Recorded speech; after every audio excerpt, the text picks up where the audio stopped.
Hi, in today's lecture, you will compare the strengths of some Lewis acids and bases by invoking structural factors such as inductive effects and steric strain. Let's begin. For the Lewis acid base strength, we're going to look at two major factors. One is inductive effect, the other one is steric effect, which we will discuss later. So for inductive effects, you have seen this already from our previous discussion. There are actually group of atoms that can either enhance or reduce the electron density around a certain atom. And we call this as your electron withdrawing substituents and electron releasing or donating substituents. So if you're looking at an electron withdrawing substituents, these are groups or these are atoms that withdraw electron density from the neighboring atoms towards itself. Okay, so in the presence of an electron withdrawing substituent, it will reduce as the electron density of its neighboring atom, whereas an electron releasing substituent is a substituent which releases electron density to the neighboring atoms from itself. So if you have an electron releasing substituent or an electron releasing group, then its neighboring atom will have an enhanced electron density. So please bear that in mind. Okay. You have here the statement electron withdrawing substituents on a donor atom will make it a weaker donor. So you have here three examples: trimethylamine, ammonia, and then you have trifluoroamine. So look at the trend here. You can see that trimethylamine is the strongest base, while trifluoroamine is the weakest base. And why is this the trend? In these compounds, your fluoro or your fluorine atom is known to be an electron withdrawing substituent.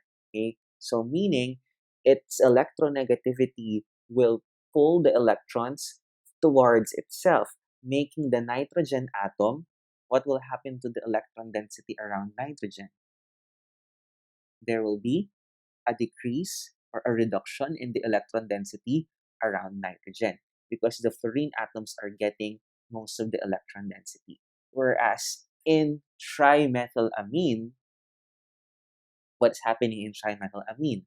So the methyl groups, any R groups, alkyl groups are known to be electron releasing groups. So this means that in the presence of the methyl groups around nitrogen, what will happen to the electron density around nitrogen? There will be an increase in the electron density around the nitrogen atom in the presence of the methyl group, which will make nitrogen a better donor atom because of that enhanced electron density. And if you're going to look at trifluoroamine again, that reduction in the electron density around nitrogen will make it a poorer electron pair donor, hence the reduced or the lower basicity. Now, if we're looking at Lewis acids, then the trend becomes the reverse, basically. So the presence of electron withdrawing substituents on an acceptor atom, meaning we're looking at acids here, will make it a better acceptor. So you have BF3 and BMeth3 or trimethylborane. So you have the fluorine atoms, again, these are electron withdrawing substituents. They will withdraw the electron density towards themselves, which will make boron a, or what will happen to the electron density around boron? There will be a reduction in the electron density around boron. Do you think with this state or at this state, will boron tend to accept more electrons? Yes. Okay, so that reduced electron density around boron will make it or will increase its tendency to accept more electrons, making it a better acceptor, making it a stronger Lewis acid, as opposed to BMeth3 or trimethylborane. So that metal groups, these are electron releasing groups, they will enhance the electron density around the boron atom, which will then reduce its ability to accept more electrons. Okay, this is why BF3 is a stronger acid than BMF3.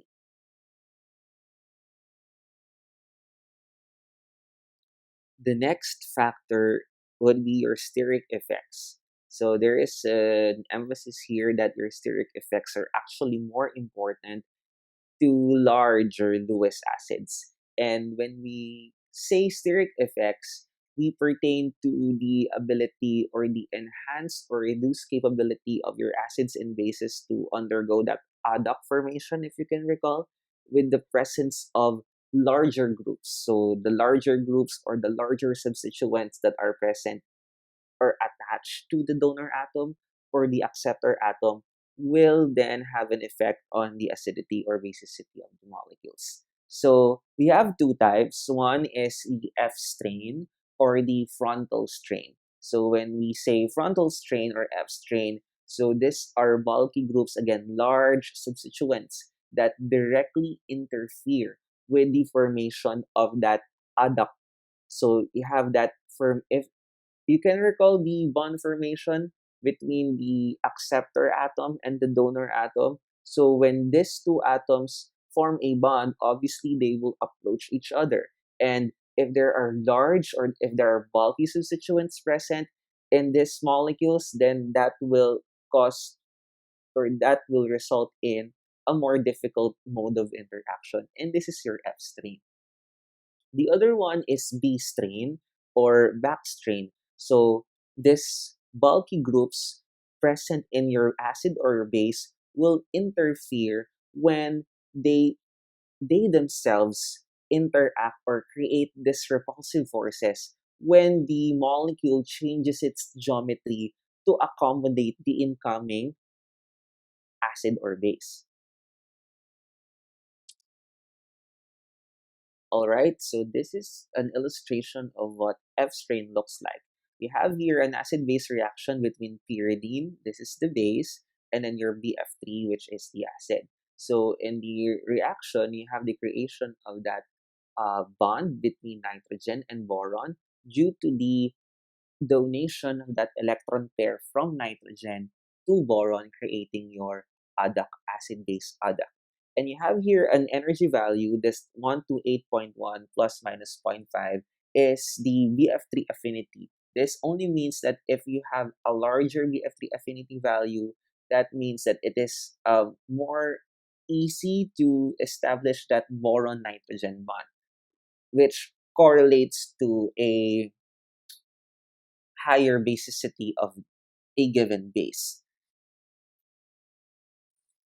So let's now compare it with a substituted uh, pyridine. So you have here a bulky substituent on the backside of your, which is located directly opposite to the nitrogen atom. And look at the created adduct. Still, you have that nitrogen boron bond created in between. And the BF3 affinity is now 133.9 plus minus zero point 0.5. What could be the reason behind this increased BF3 affinity? I'll give you time to think. Okay? And this is mainly due to what? What is the CCH3CH3CH3 group here? This is an electron releasing group. And what is the effect of an electron releasing group on the basicity of a given substance? It enhances the Lewis basicity, making it a better electron pair donor. That is why there is an increase in the BF3 affinity.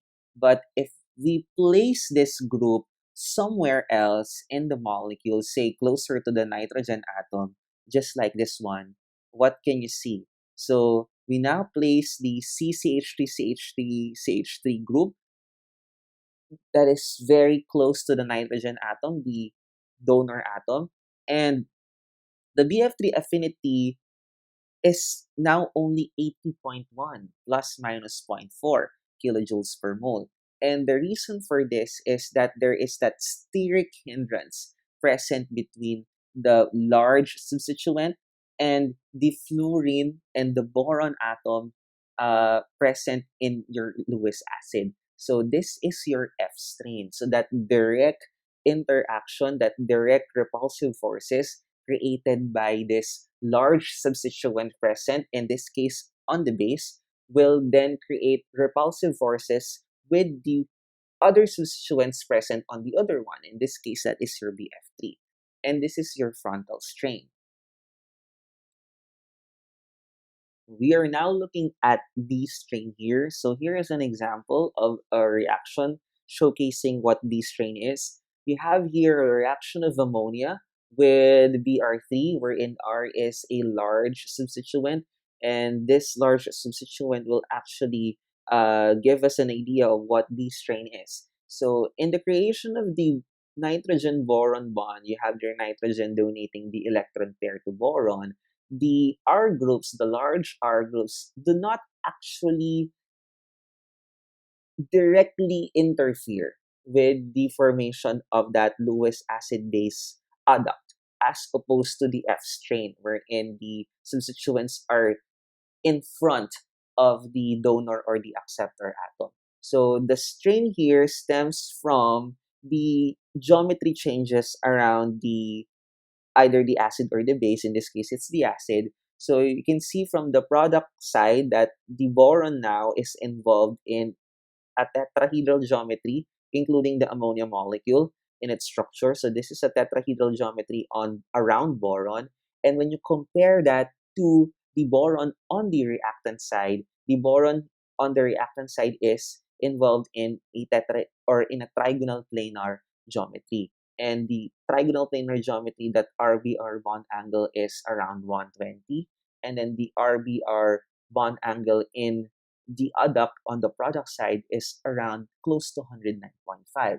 So meaning when the ammonia molecule attaches itself to the Br3 molecule, then there is a change in the geometry from an open, less hindered trigonal planar geometry of Br3 to a more hindered tetrahedral geometry in the adduct. And this is your B strain. So it's now more difficult to establish the bond because it's more difficult for the R groups to interact, or there is this additional repulsive forces between these R groups that are forced to come close to one another as the geometry of the molecule changes from trigonal planar to tetrahedral.